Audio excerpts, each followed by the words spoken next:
ব্যৱস্থাপনা কৰিছে ৰাষ্ট্ৰীয় শিক্ষানীতিৰ আধাৰত ডিজিটেলাইজেশ্যনৰ কাম কৰিছে আৰু এই শিক্ষা হেতু এপৰ জৰিয়তে শিক্ষকসকলৰ উপস্থিতি নিৰীক্ষণ কৰাৰ এটা ব্যৱস্থাপনা কৰিছে। আমি তাক স্বাগতম জনাইছো। শিক্ষকসকলে আমি সদায়ে উপস্থিতি দি আছো আৰু আগলৈকেও দি থাকিম, তাত আমাৰ কোনো আপত্তি কৰিব লগা নাই। কিন্তু এই শিক্ষা হেতু এপটো বৰ দুৰ্বল। এই দুৰ্বলতাখিনি শিক্ষা বিভাগে মানি ল'ব খোজা নাই আৰু আমি দেখিছো যে যেহেতু শিক্ষা হেতুৰ এপটো দুৰ্বল, বিভিন্ন শিক্ষক শিক্ষয়িত্ৰীয়ে ব্যক্তিগত মোবাইলেৰে হলেও উপস্থিতিটো দি আছে। দি থকা বাবে হয়তো ৰাজ্য চৰকাৰে ভাবি আছে যে আমাৰ শিক্ষা হেতু এপটো বৰ সবল।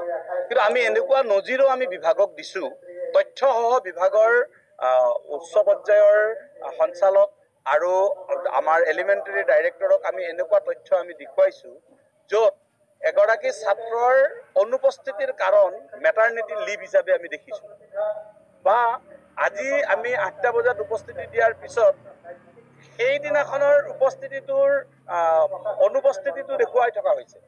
7 দিনলৈকে শিক্ষকে উপস্থিতি দিয়াৰ পিছতো অনুপস্থিত দেখুওৱা হৈছে। টেবলেটটোৰ বিসংগতি আছে, এপটোৰ কিছু গণ্ডগোল আছে আৰু সেইখিনি আমি দূৰ কৰাটো বিচাৰিছো। আৰু দূৰ কৰাৰ পিছত যেতিয়া আপোনাৰ প্ৰথম অৱস্থাত এন্ট্ৰি টাইমটোৰ ক্ষেত্ৰত বিসংগতিখিনি দূৰ হ'ব, তাৰ লগে লগে আউট টাইমৰ কথাখিনিও ব্যৱস্থাখিনি কৰক, আমাৰ আপত্তি কৰিবলগীয়া নাই। কিন্তু এপটো দুৰ্বল, এই দুৰ্বল এপটোত জবৰদস্তি যদি আমাক কৈ থকা হয়, তেনেহ'লে শিক্ষকসকল মানসিকভাৱে ভাগি পৰিব আৰু মানসিকভাৱে ভাগি পৰিলে নিশ্চিতভাৱে ইয়াৰ সুফল নপৰে কেতিয়াও। ইয়াৰ সুফলটো ছাত্ৰ ছাত্ৰীৰ ওপৰত পৰিব। আনহাতে যিবোৰ চৰ চাপৰি অঞ্চলত শিক্ষকতা কাম কৰি আছে, যিসকলে 2খন-3খন নাও পাৰ হৈ বিদ্যালয়লৈকে গৈ আছে, এই শিক্ষকসকলৰ কাৰণে ৰিলেক্সেশ্যনৰ যিটো ব্যৱস্থাপনা, সেইটো চৰকাৰে একো ঘোষণা কৰা নাই। এইটো ঘোষণা নকৰিলেতো নহ'ব।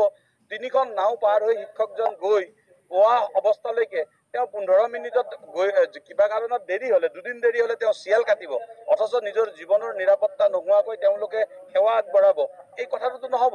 গতিকে ৰাজ্য চৰকাৰে এই ব্যৱস্থাবোৰ কৰি লওক, কৰি শিক্ষকৰ উপস্থিতি নিৰীক্ষণ কৰক, আমাৰ তাত কোনো আপত্তি নাই। চাওক, আজি শিক্ষা অধিকাৰ আইন 2009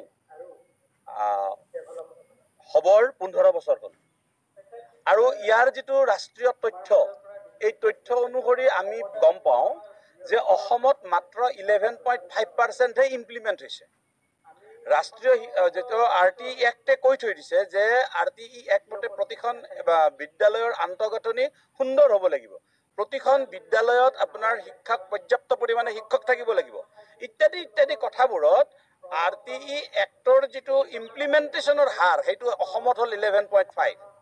আৰু আজি এসপ্তাহ দিন আগতে শিক্ষা মন্ত্ৰালয়ে এটা তথ্য দিছে ভাৰত চৰকাৰৰ, যে আজিৰ তাৰিখত অসমত 3000তকৈ অধিক এজনীয়া শিক্ষকৰ বিদ্যালয় আছে আৰু এই বিদ্যালয়বোৰত অতি সোনকালে পৰ্যাপ্ত শিক্ষক নিযুক্তি দিয়াৰ কাৰণে কেন্দ্ৰীয় চৰকাৰে অসম চৰকাৰলৈকে নিৰ্দেশনা পঠিয়াইছে। তাৰ পিছত আপুনি হালবাৰী বুলি নহয়, সমগ্ৰ অসমৰ অৱস্থাটো একেই। এই সমগ্ৰ অসমৰ এই শৈক্ষিক শিক্ষানুষ্ঠানৰ অৱস্থাখিনি সুন্দৰ কৰি দিয়াটো ৰাজ্য চৰকাৰৰ দায়িত্ব। নাই, এইটো বিষয়টো তেনেকুৱা নহয় যে আগৰ শিক্ষামন্ত্ৰীয়ে কিবা বেলেগ ভাল কাম কৰিছিল, এতিয়াৰজনে বেয়া কাম কৰিছে, তেনেকুৱা কথা নহয়। সমগ্ৰ বিষয়টো হ'ল এটা প্ৰক্ৰিয়াৰ মাজেৰে চলে। শিক্ষা ব্যৱস্থাটোৱে হওক বা অন্যান্য ব্যৱস্থাটোৱে হওক, এয়া কোনো ৰাজ্য চৰকাৰসমূহে এককভাৱে কৰা সিদ্ধান্ত নহয়। এয়া আন্তঃৰাষ্ট্ৰীয়ভাৱে গ্ৰহণ কৰা বহনক্ষম বিকাশৰ লক্ষ্যৰ পূৰণৰ বাবে কৰি থকা কাম।